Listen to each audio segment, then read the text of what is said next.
नमस्कार, जय हिंद। आज हम बात करने वाले हैं जितेंद्र गुर्जर, एक जितेंद्र नाम के ऐसे व्यक्ति की जिन्होंने 1999 में कारगिल युद्ध के दौरान हाइट इतनी कम रहने के कारण आर्म फोर्सेस में भर्ती नहीं हो पाए थे। लेकिन जब उन्होंने देखा किस तरीके से शहीदों की लाशें घरों में आ रही हैं, उनके घर वाले रो रहे हैं, तो उन्होंने एक बीड़ा उठाया कि हर एक शहीद के परिवार को, वीरगति को प्राप्त हुए परिवार को ये कभी एहसास नहीं होने देंगे कि उनका बेटा वीरगति को प्राप्त हो गया है, उनका भाई, उनका पति वीरगति को प्राप्त हो गया है। उनके घर निरंतर उनका बेटा बन के लेटर्स भेजते हैं, जिन्हें पढ़ के उनके घर वालों की आंखों में आंसू आ जाते हैं। उनको लगता है कि हमारा बेटा आज तक हमारे साथ है। अब तक 40,000 से ज़्यादा जवानों के शहीद परिवारों को ये लेटर लिख चुके हैं।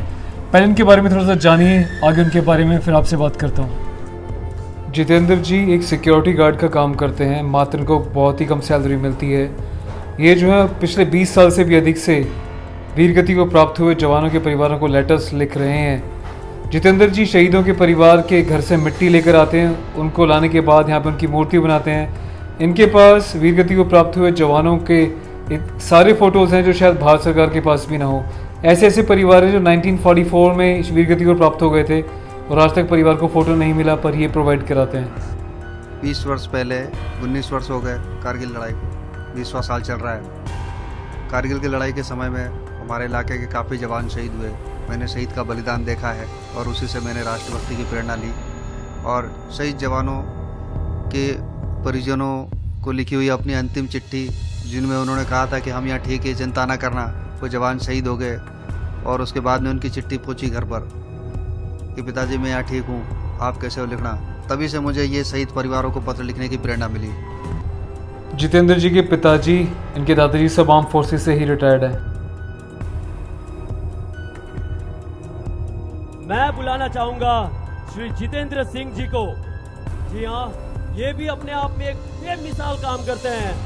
20 साल से आप शहीदों के परिवारों को पत्र लिखकर अपनी संवेदना प्रकट करते आए हैं। आपके पास 41,000 से भी ज्यादा शहीदों के बारे में जानकारी लिखित में तैयार है। 10 क्विंटल से ज्यादा का मटेरियल जिसमें सभी शहीदों की जानकारी है और भारत के वीर में 20 लाख रुपयों का डोनेशन। महज एक सिक्योरिटी का काम करने वाला शख्स जब दर्ज करवाता है तो जोरदार तालियां इनके लिए भी बनती है। और शहीद के नाम से ही अपने बेटे का नाम भी इन्होंने रखा है। ये भी एक सैनिक है और इनके लिए भी एक बार होना चाहिए वंदे।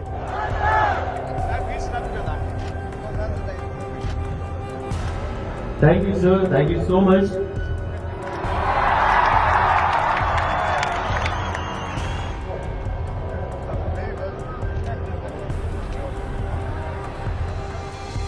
उम्मीद करता हूँ आपको बड़ा ही गर्व महसूस हुआ होगा। मैं बता दूँ इनके बारे में, ये मात्र एक सिक्योरिटी गार्ड हैं जिन्हें 8-10 हज़ार की सैलरी मिलती है।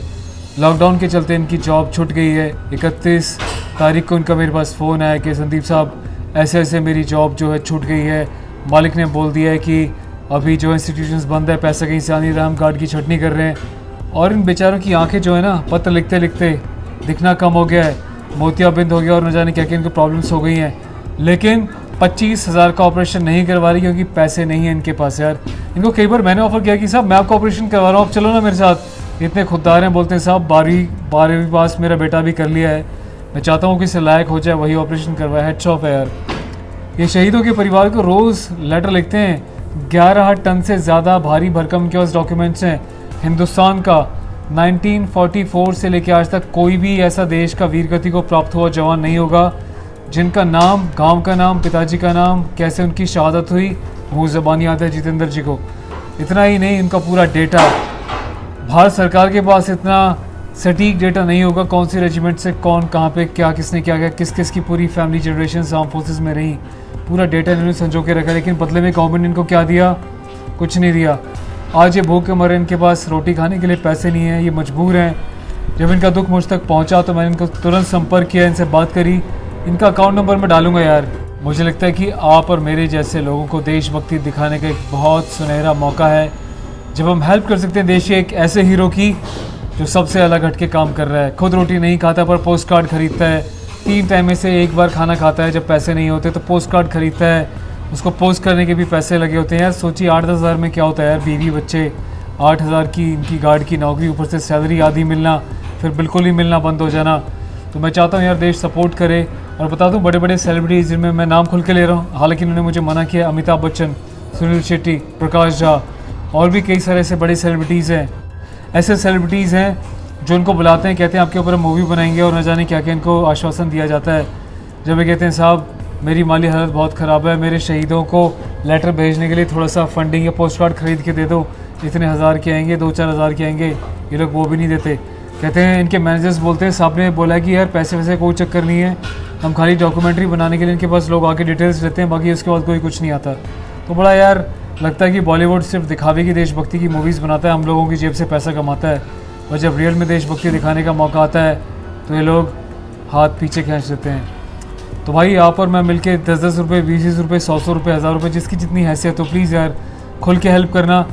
और अगर आप वाकई इनकी और अच्छे बेटर हेल्प करना चाहते हैं, इनके सपोर्ट करना चाहते हैं, तो आपको मैं डायरेक्ट इन्हें कॉन्टैक्ट नंबर दे दूँगा, टॉप कमेंट और डिस्क्रिप्शन में इनका नंबर, इनका अकाउंट नंबर मैं दे रहा हूँ। प्लीज़ आप इनसे कांटेक्ट कीजिएगा और सिर्फ प्लीज़ बातें मत कीजिएगा, स्टोरी मत पूछिएगा, वाकई हेल्प करेंगे तो इनका नंबर लीजिएगा और हेल्प कीजिएगा। ये मुझे कहते हैं साहब मुझे ना लोग 100 रुपये देने के लिए भी पूरी राम कहानी पूछ लेते हैं, लेकिन जिसको हेल्प करनी होती है वो 500 रुपये भी देता है लेकिन कुछ नहीं पूछता। तो इन्होंने आज तक कभी अपना अकाउंट नंबर डिस्प्ले नहीं किया, पहली बार मैंने रिक्वेस्ट की है। और मैं हेड्स ऑफ करना चाहूँगा उन सभी साथियों को जिन्होंने व्हाट्सएप ग्रुप के माध्यम से इस वीडियो को बनाने से पहले जब मैंने इनके बारे में बताया तो किसी ने 500 रुपये, किसी ने 100 रुपये, किसी ने 200 रुपये, किसी ने 1000 रुपये, मतलब 6-7 लोगों ने मिलकर छोटा सा अमाउंट अभी तक इकट्ठा किया है। मैं चाहता हूँ कि रॉयल सोल्जर चैनल और यूट्यूब के माध्यम से जो कि हमेशा से देश के जवानों के लिए, शहीद परिवारों के लिए और आम जनता के दुख के लिए हमेशा से आवाज़ उठाता रहा है, मैं चाहता हूँ आप लोग इस फैमिली की प्लीज़ सपोर्ट करें यार, जितेंद्र साहब की हेल्प करें और उनको एहसास दिलाएं कि देश इनके साथ है, सिर्फ बातें बनाने वाला देश नहीं है, वाकई इनकी सपोर्ट करना चाहता है। प्लीज़ हेल्प हिम यार, अकाउंट नंबर दे रहा हूँ, इनको सपोर्ट कीजिएगा। Thank you so much once again in advance. और मुझे स्क्रीनशॉट भेजिएगा मेरे इंस्टाग्राम पे दी रॉयल सोल्जर, जब अमाउंट इकट्ठा हो जाएगा। जैसे सुदीक्षा भाटी केस में आप सब ने हेल्प की थी, मैं आप सभी के नाम प्लीज़ डिस्प्ले करूँगा, बुरा मत मानिएगा, चाहे 1 रुपया भी दोगे उसका भी डिस्प्ले करूँगा। मुझे स्क्रीनशॉट भेजिएगा और कमेंट में बताइएगा कि आपने भी कंट्रीब्यूशन दिया। Love you guys, thank you so much once again, take care of yourself. तो दोस्तों ये है जितेंद्र फगुना जी का अकाउंट नंबर जो है 630029127990, आईएफएससी कोड SBI N00301114। तो प्लीज़ हेल्प करें यार, देश का एक सच्चा देशभक्त हमारे शहीदों के लिए इतना कुछ कर रहा है, हमें भी इनके लिए कुछ करना चाहिए। जय हिंद।